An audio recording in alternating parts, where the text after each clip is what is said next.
विधानसभा चुनाव से पहले शिवराज सरकार को लगा तगड़ा झटका। भारतीय जनता पार्टी के विधायक ने शिवराज सरकार के खिलाफ खोला मोर्चा, बनाई अपनी पार्टी। शिवराज सरकार से नाराज होकर भारतीय जनता पार्टी के विधायक नारायण त्रिपाठी ने बनाई विंध्य जनता पार्टी।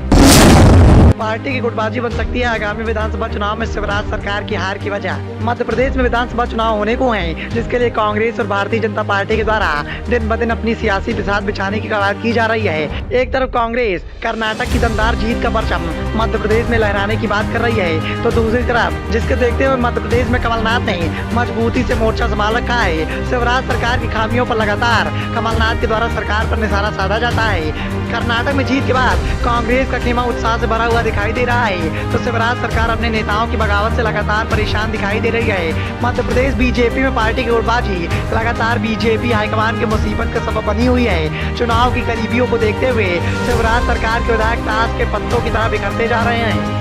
चुनाव से ठीक पहले शिवराज सरकार को एक तगड़ा झटका लगा है, जब पार्टी के ही विधायक ने पार्टी से नाराज होकर पार्टी को चुनौती देने के लिए स्वयं की पार्टी का गठन कर लिया है। दरअसल भारतीय जनता पार्टी के सतना जिले के मैहर से भारतीय जनता पार्टी के विधायक नारायण त्रिपाठी के बगावती तेवर निकल कर सामने आए हैं। उन्होंने विंध्य को अलग राज्य बनाने की मांग को लेकर विंध्य जनता पार्टी बना डाली है। नारायण त्रिपाठी के इस कदम को शिवराज सरकार के लिए बड़ी चुनौती के रूप में देखा जा रहा है। पार्टी की तरफ से इस बात का ऐलान भी कर दिया गया है कि वह मध्य प्रदेश की 43 सीटों पर चुनाव लड़ेगी। इस पार्टी की सदस्यता अभियान का शुभारंभ 14 जुलाई से शुरू किया जाएगा। पार्टी भोपाल, बुंदेलखंड सहित विंध्य में अपने प्रत्याशी मैदान में उतार सकती है। भारतीय जनता पार्टी के विधायक नारायण त्रिपाठी की पार्टी ने भारतीय जनता पार्टी के समीकरण बिगाड़ कर रख दिए हैं। विधानसभा चुनाव में विंध्य क्षेत्र के रीवा और शहडोल संभाग की सीटों पर चुनाव का मुकाबला बेहद रोचक होने वाला है। इस बार भारतीय जनता पार्टी के साथ साथ कांग्रेस और एक और नया दल भारतीय जनता पार्टी कांग्रेस के साथ एक और नया दल यहाँ पर अपनी सियासी बिसात बिछाएगा। कुछ महीनों पहले मैहर विधायक नारायण त्रिपाठी ने अपनी नई पार्टी बनाने का ऐलान किया था।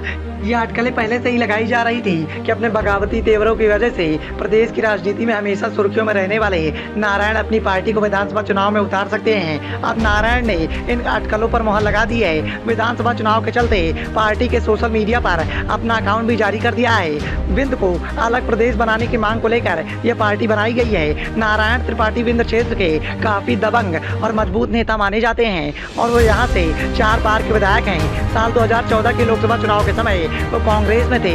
भारतीय जनता पार्टी में आने से पहले मैहर विधानसभा सीट कांग्रेस और समाजवादी पार्टी के टिकट पर वो चुनाव लड़ चुके हैं। नारायण त्रिपाठी ने साल 2016 के उपचुनाव के दौरान भारतीय जनता पार्टी के टिकट पर जीत हासिल की थी। इसके बाद 2018 में वो दोबारा से भारतीय जनता पार्टी से जीतकर विधानसभा पहुंचे थे। अब नारायण त्रिपाठी की नजर विंध्य क्षेत्र की 30 विधानसभा सीटों पर है। वह अलग विंध्य प्रदेश के मुद्दे को उठाकर यहाँ की अधिकांश सीटों पर जीतने का मन बना रहे हैं। विधायक नारायण त्रिपाठी के द्वारा मैहर में आयोजित विंध्य प्रीमियर लीग सीजन 2 के समापन के दौरान सार्वजनिक रूप से इस बात का ऐलान किया गया था कि शहडोल, रीवा संभाग और 30 विधानसभा सीटों पर वो अपनी पार्टी से प्रत्याशी उतारेंगे। उन्होंने नया नारा दिया है कि मुझे 30 दो, मैं तुम्हें 2024 में विंध्य प्रदेश दूंगा।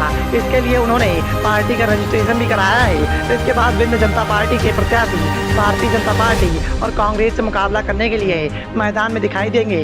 इसके साथ ही नारायण त्रिपाठी ने इस बात का बिगुल भी फूंक दिया है कि हम अपना अलग विंध्य प्रदेश लेकर ही रहेंगे। आगामी विधानसभा चुनाव को देखते हुए जिस तरह से पार्टी के अंदर बगावत के सुर देखने को मिल रहे हैं, उसने बीजेपी हाईकमान की मुसीबत को बढ़ाकर रख दिया है। साथ ही जिस तरह से बीजेपी विधायक नारायण त्रिपाठी के द्वारा अजीबोगरीब फैसला किया गया है, उससे कहीं न कहीं मध्य प्रदेश की सियासत में बीजेपी के समीकरण काफी हद तक बिगड़ सकते हैं। पार्टी हाईकमान को भी इस बात का एहसास है, तो वहीं कांग्रेस के द्वारा अब इस मुद्दे को बनाने की कोशिश की जा रही है। लेकिन अब देखना यह होगा कि क्या कांग्रेस हाईकमान इस मुद्दे को बनाकर भारतीय जनता पार्टी को सियासत की कुर्सी से उतारने में कामयाब होगा। ये देखने वाली बात होगी।